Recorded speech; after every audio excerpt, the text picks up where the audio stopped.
Assalamualaikum dear students, I hope you are all fine and doing great. Our today's topic of discussion is the mechanism of breathing. Breathing का क्या mechanism है इसको देखते हैं.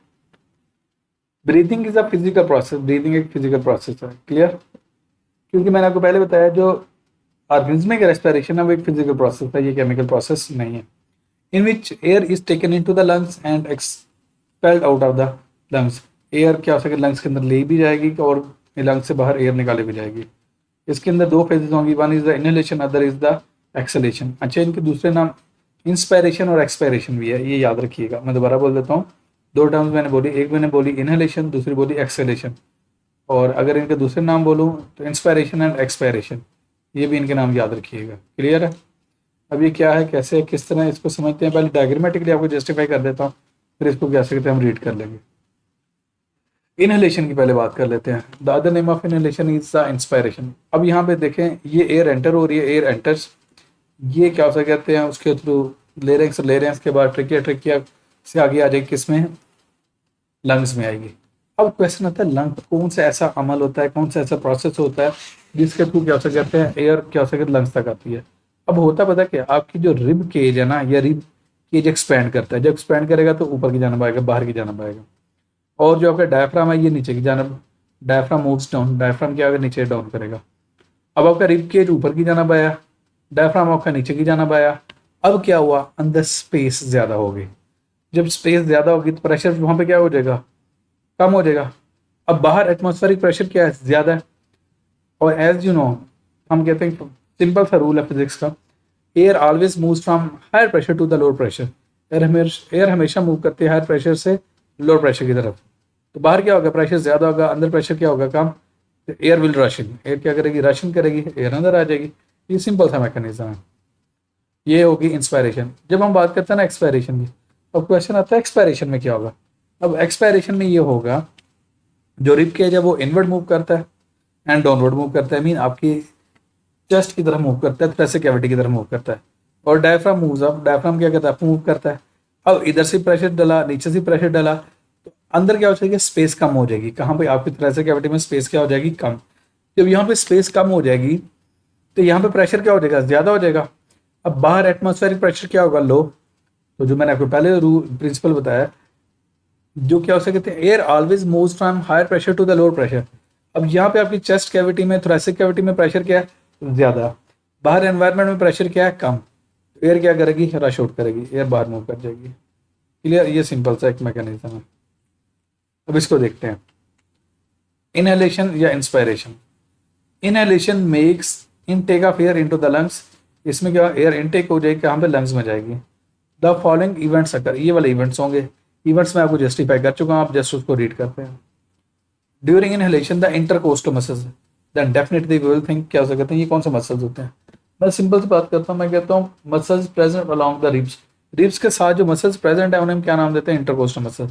ये लिखा, muscles located between the ribs that is called as the intercostal muscle. Basically इनकी types होती हैं, एक होता है इंटरनल इंटरकोस्टल मसल, एक होता है एक्सटर्नल इंटरकोस्टल मसल.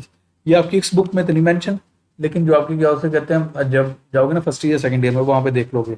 लेकिन यहाँ पे आप जस्ट एक याद कर लो कि इंटरकोस्टल मसल्स हैं, जो रिब्स के साथ मसल्स हैं. ठीक है. Contract for the upward and outward movement of rib cage. Rib cage क्या करता है, अपवर्ड मूव करता है, और क्या से कहते हैं, आउटवर्ड मूव करता है. Clear? At the same time पे क्या होता है, डायफ्राम आल्सो कंट्रैक्ट. डायफ्राम भी क्या करता है, कंट्रैक्ट करता है, मूव्स डाउनवर्ड, और वो क्या करता है, डाउनवर्ड मूव करेगा. क्लियर? अब अल्टीमेटली क्या होगा, आपकी चेस्ट के अंदर क्या हो जाएगी, स्पेस बढ़ जाएगी. This contraction increase the volume of chest. तो वही हो गया, स्पेस बढ़ गई, वॉल्यूम इंक्रीज कर गया. तो the pressure inside the chest, chest के अंदर क्या होगा, प्रेशर रिड्यूस हो जाएगा. जब ये रिड्यूस हो जाएगा and the air is moved into the lungs, और क्या होगी, एयर लंग्स के अंदर मूव कर जाएगी. क्लियर है? नेक्स्ट हम देखते हैं, the other thing is exhalation और expiration. Exhalation move means moving the air out of the lung. इसमें क्या होगा, एयर बाहर की तरफ मूव करेगी, out of the lungs. The following events occur during exhalation. Okay. The intercostal muscles relax to move rib cage inward. अब वो relax करेंगे तो आपका जो रिब केज है वो इनवर्ड मूव करेगा, अंदर की जानब मूव करेगा. एट द सेम टाइम पे क्या होगा, डायफ्राम में पहले क्या किया था, कंट्रैक्ट किया था, वो क्या कर देगा, रिलैक्स कर देगा. जब वो रिलैक्स करेगा तो अपवर्ड मूव कर जाएगा। इस डायग्राम को जरा दोबारा देखें। यहाँ पे देखें रिब केज भी क्या हो सकता है, डाउनवर्ड इनवर्ड मूव कर रहा है, डायफ्राम भी ऊपर की जा रहा है। होगा क्या, यहाँ पे स्पेस कम हो जाएगी। जब यहाँ पे स्पेस कम हो जाएगी, यहाँ पे प्रेशर इंक्रीज हो जाएगा, तो एयर क्या कर जाएगी, लंग्स से बाहर एटमॉस्फेरिक प्रेशर की तरफ मूव कर जाएगी। Okay, these two movements decrease the volume of the chest. Chest का वॉल्यूम क्या कर जाएगा, डिक्रीज कर जाएगा। तो pressure inside the chest increases, और चेस्ट के अंदर प्रेशर क्या कर जाएगा, इंक्रीज कर जाएगा। And air is forced out, air क्या कर जाएगी, बाहर फोर्स आउट हो जाएगी। क्लियर, ये दो सिंपल से मैकेनिज्म थे। नेक्स्ट है रेट ऑफ ब्रीदिंग। ये जनरल से एमसीक्यूज हैं। Humans breathe 16 to 20 times per minute, एक मिनट में 16 से 20 दफा क्या करते हैं, हमारा ब्रीथिंग रेट है। In normal condition when you are at rest. Okay, during exercise और hard job muscles carry out cellular respiration. इनके अंदर क्या होती है, सेलुलर रेस्पिरेशन होती है एट ग्रेटर रेट पे। तो more carbon dioxide is produced. Definitely जब हायर लेवल पे क्या हो सकता है, सेलुलर रेस्पिरेशन हो रही है, ऑक्सीजन ज़्यादा कंज्यूम हो रही होती है, तो कार्बन डाइऑक्साइड भी ज़्यादा बनती है। द रेस्पिरेटरी सेंटर, आपके ब्रेन के अंदर एक पोर्शन होता है, सेंटर होता है, जिसे हम रेस्पिरेटरी सेंटर कहते हैं। In brain detects the greater concentration of carbon dioxide. वो सेंस कर रहा होता है, देखें बात याद रखिएगा, ब्लड आपको होता है पूरे बॉडी में सर्कुलेट कर रहा है, और ब्लड के अंदर क्या कार्बन डाइऑक्साइड होती है, वो कार्बन डाइऑक्साइड के लेवल को क्या कर जाता है, सेंस कर जाता है, उसे आइडिया हो जाता है ये हाई हो रहा है। तो अब क्या करता है, वो रेस्पिरेशन का रेट इंक्रीज करता है। It sends message to the muscles of the ribs and diaphragm at greater speed. वो जो इंटरकोस्टल मसल्स हैं और जो आपके डायफ्राम के मसल्स हैं, उन्हें मैसेज करता है कि ज़्यादा स्पीड पे काम करो जी, ताकि चीज़ें सॉर्ट आउट हो सकें। The speed of contraction and relaxation of these muscles increases. Okay, so the breathing rate increases up to 30 to 40 times per minute, इतनी स्पीड पे चला जाता है। क्लियर, आपसे पूछा जा सकता है कि ये हो सकता है जो नॉर्मली है तो ब्रीदिंग रेट क्या है, और अगर वो स्ट्रेनियस एक्सरसाइज कर रहे हैं या आपके करते हैं इंटेंस कंडीशन में है, तो फिर आपका ब्रीदिंग रेट कितना हो सकता है, वो 30 to 40 टाइम्स पर मिनट है। अब यहाँ पे एक सिंपल सा कंपैरिजन दिया गया इनहेल्ड एयर का और एक्सहेल्ड एयर का।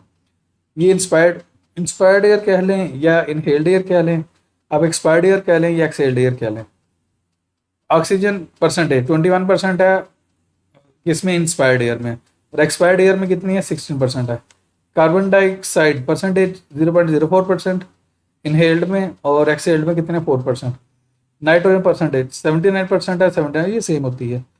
उसकी रीजन ये है, कार्बन नाइट्रोजन का कोई लिंक ही नहीं होता हमारे बॉडी के अंदर, ना ये अब्जॉर्ब होती है ना आगे यूटिलाइज होती है। वाटर वेपर्स वेरिएबल है और सेचुरेटेड है। वेरिएबल क्यों है, depending upon the external conditions.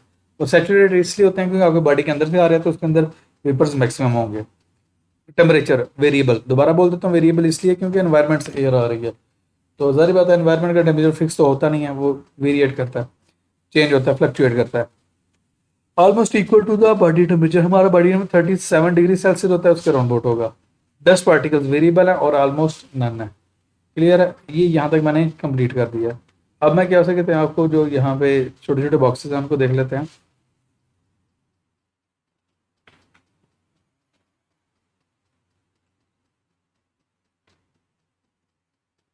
We lose half a litre of water a day through breathing, मतलब इतना वाटर हम लूज करते हैं।